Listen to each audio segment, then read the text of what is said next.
Yo, what's up, guys? Terrell here on Terrell Game Vlogs. Because Bakuman is kind of weird, I guess they don't have a subgroup for it, so the last two episodes haven't been subbed, and it's not like Pokemon where you could kind of get away with watching it subbed. I'm not watching Bakuman sub. Fuck that.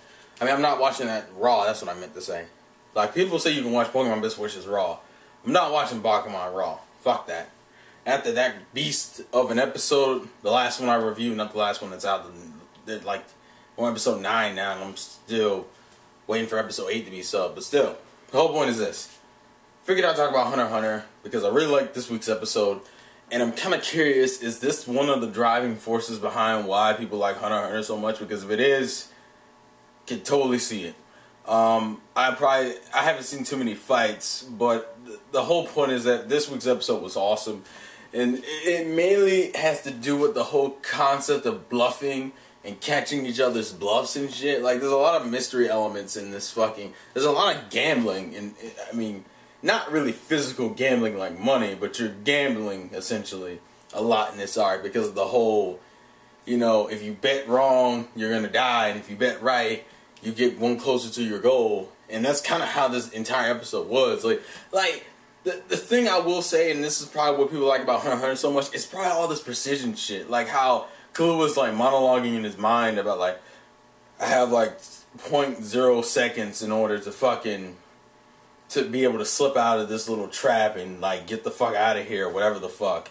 Like, we only have like a second, or like less than a second, or we gotta time this bitch at 3 minutes, so when the fucking lights go out and it takes them like a second for their eyes to adjust, you whoop their asses in a second.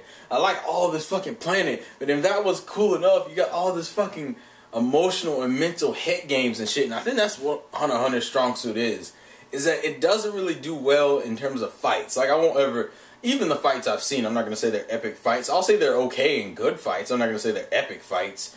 I think Hunter x Hunter delivers more on the mystery and mental aspect of shonen. Because, like, the second half was totally pulling on that head game shit. Because it was like, it's like, you got, okay, it's like, oh, Crollo's been captured. And Crollo just sitting in there and just not giving a fuck. He's just kind of like, well, you got me, but I mean, even if you were going to kill me, I don't give a fuck. And you're not going to, so that makes me give a fuck even less. So, yeah, I'm just chilling in the car. Because Crollo can already see Kurapika's bullshit, because Kurapika made it way too fucking obvious what his problem is, which is the fact that he's very, very tempted to kill a motherfucker just because he's a spider. I'm like, and that's what worries me, because that's the one thing that can fuck Kurapika over, is the fact that he's overly anxious about killing these guys, or he's overly anxious, like that. I mean, even when Uvo was in the car, he wanted to kill that motherfucker, but you are the leader.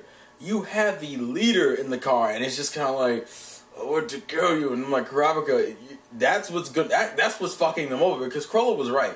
Crollo's like, oh, you think we're on equal footing? He's like, no, we're not on equal footing.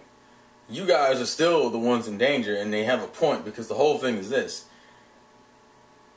Crollo even just like explained it perfectly. Literally, all you have to do is bring everybody there, and they can just fuck them up, because now they know that his face, they know his powers. Pakano got the information she needed in that split second she grabbed, like, Gon and Killua, and it's just kind of like, yeah. That's, like, really, they're in the situation where it's like, you're kind of fucked. But the reason why they're not as fucked as Crollo thinks is because of the obvious reason that, because half of your members don't have the same poise and calmness and coolness, and still think Kurapika is a threat. That's the other thing.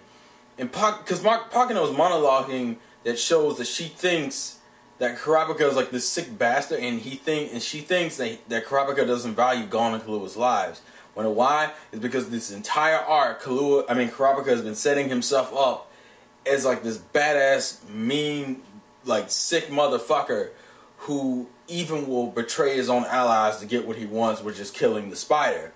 Because he set up this atmosphere around him, even that they now know his face and his powers, they still haven't talked or met to him or see how he reacts in situations, so they don't know that he does value friendship, and they don't know that he's very hot-headed when it comes to the spider.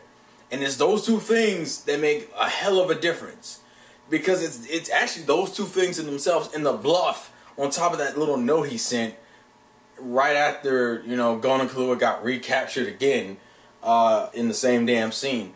I even oh, and by the way, I love the fact that they did play the first ending for like the music, the 3-minute music loop. That was awesome. I was fanboying the entire time, and I was just like, oh, they played the first ending. I love that ending. That's probably one of my favorite endings of like this last. Well, the ending switched earlier this year, so it's still probably one of my favorite endings. But I love that whole. I just love that whole setup. That it's because of these bluffs Kurapika has set up for himself, and because no one has met him or seen him or even talked to him, that that they're getting away with as much as they are. Because it's because of those reasons in themselves that Pakano is walking into her death. Even though the preview shows something else, I'm pretty sure by the end of next episode, Pakano will be dead. That's just my future sight. Because it's like really Crow's right. This is literally, you bring the entire troop, you can kill them all. Lelorio and Melody are not in the position to take the entire troop, and Killua and Gon are still captured.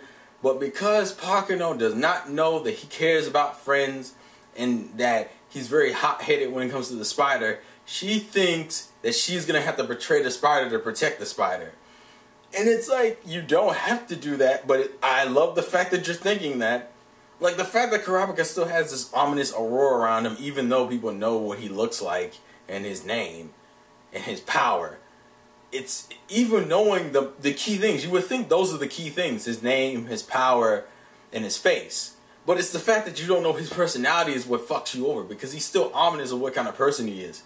And the fact that he's hell-bent on revenge can make him incredibly smart or incredibly stupid, but because we've seen all the events leading up to now, making Kurapika seem incredibly smart like he is, that's what makes him seem more of a threat and makes him seem more like a level-headed person. So it's hard to believe that a person who's this badass on this side of the field have a left side of the hill, have like the rash personality when it comes to the whole killing spiders thing.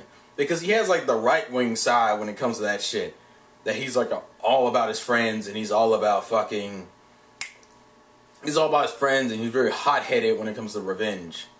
Those are like rash shonen type of revenge side, not level-headed revenge. Level-headed revenge, you wouldn't even expect this shit. So it works out. His shonenness saves him in a sense. It's such, I like that shit. I like that whole mystery about him. I like how that's the reason why he got away. They're not screwed as much as Krollo thinks they're screwed. Because if everyone was like Krollo, they'd be done. Be fucking done. But it's not. And it's what makes it so fucking cool. I even like there's two scenes that made me laugh so hard. The first scene was Krollo thought that Kurapika was a woman. That bust me out, because the first thing I was thinking is, didn't J-Man say something about that when he was first talking about Hunter x Hunter? How he thought Kurapika looked like a girl? So that made me laugh. The second one was, I don't even know this dude's name, because he's barely in any episodes and you barely hear his name. The dude with the blonde hair. He's like, Kurapika calls to make his demands and his like things that Pakano needs to do. He gives him the phone and he's like, he's like, one of my rules is that, you know, it was like rule 1, what was it? Rule 1, return to your base, and then rule 2 was like, do not harm the hostages. And then the blonde dude thought he'd be slick and say some bullshit like, well, you know, they were resisting escape, so we kind of broke a few of the bones. Is that a problem? And Kurapika's like, well, I guess we're done here, aren't we? And he hangs up the phone. And then the dude's like, oh shit. He like calls him back and like, wait, I was bullshitting. He like, give the phone to somebody else, you fucking moron.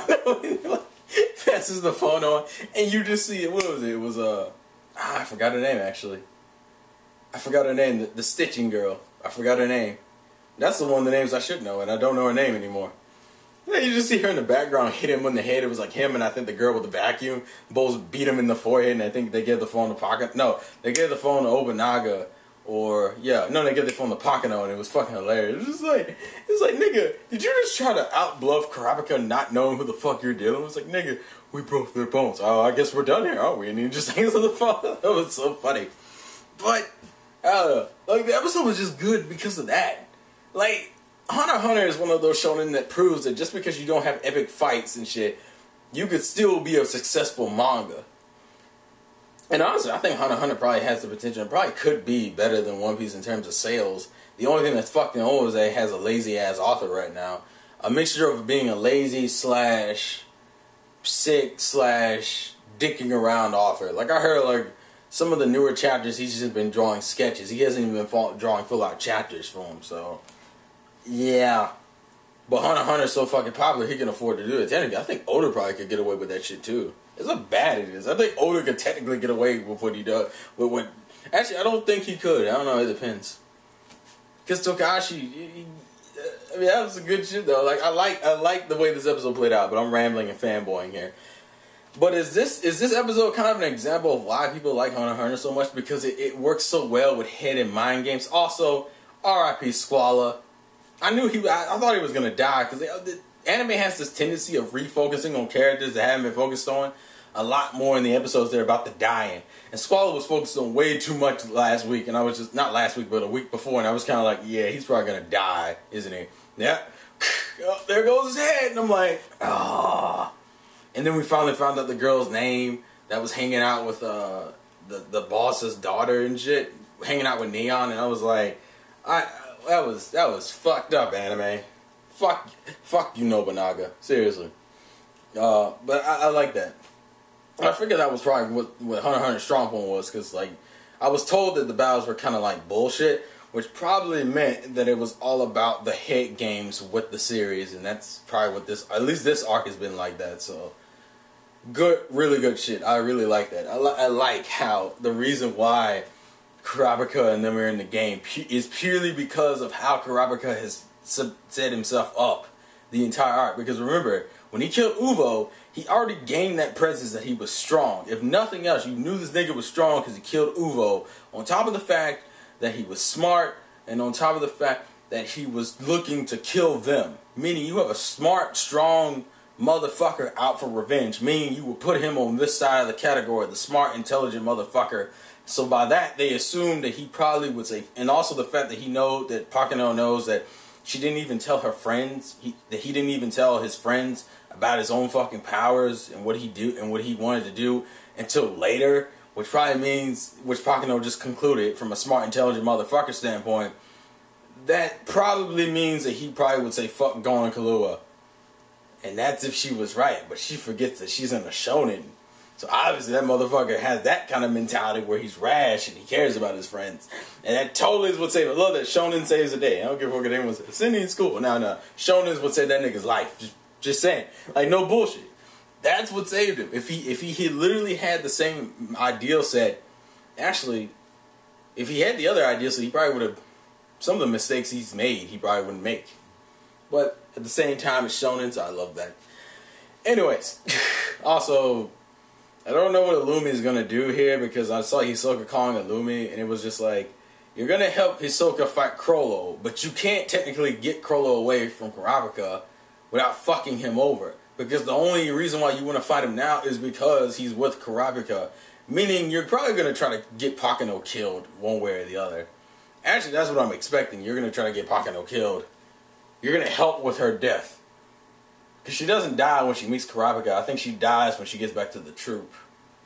Meaning Illumi's probably not going to do anything until the end of the end of the episode. Or Kurapika's going to set something up until the end. Like, probably put that whole chain jail shit around her heart. Then again, I think her thing has to be in her. I think the thing still has to be in her heart. So I'm thinking I'm pretty sure she'll die next week, but I don't know if it's by Illumi's hand or Kurapika's. It's gonna be one of the two. I expect Pakano to die. If Pakano doesn't die, I'd be shocked. No bullshit. But anyways, I don't want any spoilers in the comments. Thank you guys for watching. Hope you guys enjoyed this while we're waiting for Pakano sub. I have Crunchyroll app on my fucking TV. I need to watch Space Brothers and Batum, and then I'm going to watch JoJo, and then I'm going to do my anime review shit for Anime Real Talk TV. So, vlogs again for your boy Terrell. Hope you guys enjoyed. Please leave your thoughts and comments in the comment section below, and I'll catch you guys later. Peace! Y'all didn't know what the fuck all that was.